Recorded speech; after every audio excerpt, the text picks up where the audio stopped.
नमस्कार दोस्तों, आप सब कैसे हैं। आशा करते हूँ कि आप सब अच्छे होंगे, स्वस्थ होंगे, मस्त होंगे। तो चलिए दोस्तों, आज हम लोग सुनते हैं सावन सोमवार व्रत की पावन कथा। अगर आपकी कोई मन्नतें पूरी नहीं हो रही हो या फिर तमाम परेशानी के बावजूद आपके करियर में सफलता ना मिल रही हो या व्यक्तिगत जीवन में परेशानी चल रही हो, मसलन कोई भी दिक्कतें हो, तो परेशान होने की वजह आपके सावन सोमवार का व्रत करके यहाँ बताई गई है कि व्रत कथा का पाठ करें। मान्यता है कि सावन सोमवार के दिन अगर व्रत रखकर इस कथा का पाठ किया जाए तो जातकों की मनचाही मुरादें पूरी हो जाती हैं। तो चलिए दोस्तों, कथा सुनते हैं। इससे पहले लाइक करके चैनल को सब्सक्राइब कर लीजिए।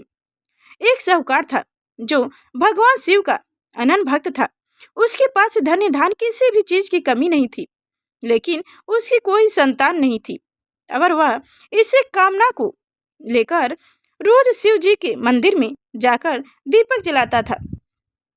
उसके इस भक्ति भाव को देखकर एक दिन माता पार्वती ने शिव जी से कहा, हे प्रभु, यह साहूकार आपका अनन्य भक्त है। इसकी किसी बात का कष्ट हो तो आपको इसे अवश्य ही दूर करनी चाहिए। शिव जी बोले कि हे पार्वती, इस साहूकार के पास पुत्र नहीं है, यह इसी से दुखी रहता है।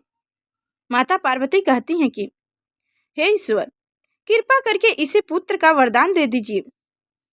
तब भोलेनाथ ने कहा कि हे पार्वती, साहूकार के भाग्य में पुत्र का योग नहीं है।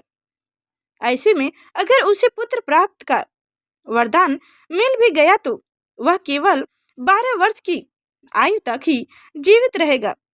यह सुनने के बाद भी माता पार्वती ने कहा कि हे प्रभु, आपको इस साहूकार को पुत्र का वरदान देना ही होगा, अन्यथा भक्त क्यों आपकी सेवा पूजा करेंगे।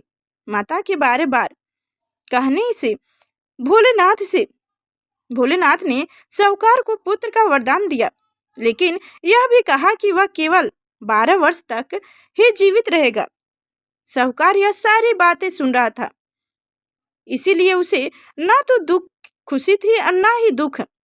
वह पहले ही की तरह भोलेनाथ की पूजा अर्चना करता रहा। उधर सेठायन गर्भवती हो गई और 9वें महीने उसे सुंदर से बालक की प्राप्ति हुई।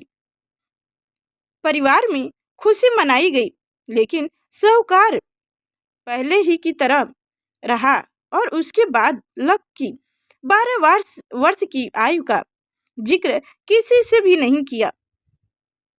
जब बालक की 11 वर्ष की आयु हो गई तो एक दिन साहूकार की सेठानी ने बालक के विवाह के लिए कहा, तो साहूकार ने कहा कि वह अभी बालक को पढ़ने के लिए काशी भेजेगा। उसके बाद उसने बालक के मामा जी को बुलाया और कहा कि इसे काशी पढ़ने के लिए ले जाइए और रास्ते में भी स्थान पर रुकना, वहाँ यज्ञ करते और ब्राह्मणों को भोजन कराते हुए आगे बढ़ना। उन्होंने भी इसी तरह करते हुए जा रहे थे कि रास्ते में एक राजकुमारी का विवाह था, जिससे उसका विवाह होना था। वह एक आंख से काना था। तो उसके पिता ने जब अति सुंदर साहूकार के बेटे को देखा तो उनके मन में आया कि क्यों न इसे ही घोड़ी पर बैठाकर शादी के सारे कार्य संपन्न करवा लिया जाए। तो उन्होंने मामा से बात की और कहा कि इसके बदले में वह अथवा धन देंगे, तो वह भी राजी हो गए।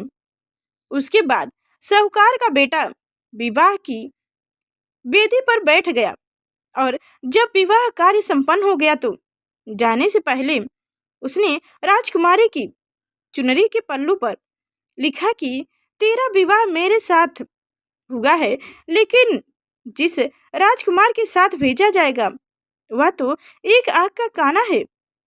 उसके बाद वह अपने मामा के साथ काशी के लिए चल गया। उधर जब राजकुमारी ने अपनी चुनरी पर यह लिखी हुई पढ़ी तो उसने राजकुमार के साथ जाने से मना कर दिया। तो राजा ने भी अपनी पुत्री को बारात के साथ विदा नहीं किया। बारात वापस लौट गई उधर मामा और भांजे काशी जी पहुंच गए थे। एक दिन जब मामा ने यज्ञ रचा रखा था और भांजा बहुत देर तक बाहर नहीं आया, तो मामा ने अंदर जाकर देखा तो भांजे के प्राण निकल चुके थे। वह बहुत परेशान हुआ, लेकिन सोचा कि अभी रोना पिटना मचाया तो ब्राह्मण चले जाएंगे और यज्ञ का कार्य अधूरा रह जाएगा। यह यज्ञ संपन्न हुआ तो मामा ने रोटना पीटना शुरू किया। उसे समय पार्वती शिव उधर से जा ही रहे थे, तो माता पार्वती ने शिव जी से पूछा कि हे प्रभु, ये कौन रो रहे हैं।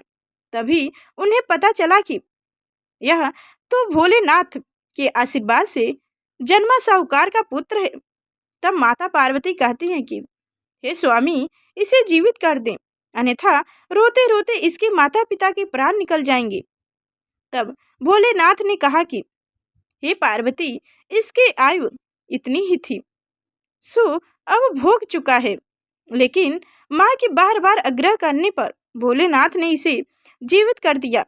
लड़का ओम नमः शिवाय करते हुए जी उठा और मामा भांजे दोनों ने ईश्वर को धन्यवाद दिया और अपनी नगरी को और लौटे।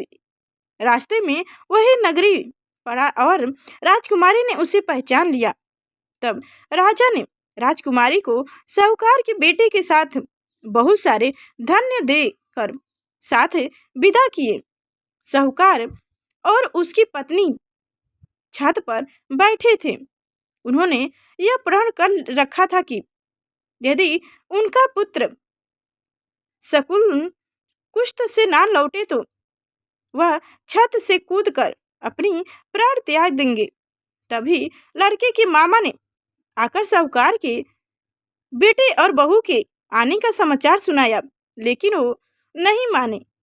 तो मामा ने स्पष्ट पूर्वक कहा। तब दोनों को विश्वास हो गया कि और दोनों ने अपने बेटे बहू का स्वागत किया। उसी रात साहूकार को स्वप्न ने शिव जी ने दर्शन दिया और कहा कि तुम्हारे पुनर्जन्म से मैं प्रसन्न हूँ। उसी प्रकार जो व्यक्ति इस कथा को पढ़ता या सुनता है, उसके समस्त दुख दूर हो जाएंगे और मनवांछित सभी मनोकामनाओं की पूर्ति होंगी।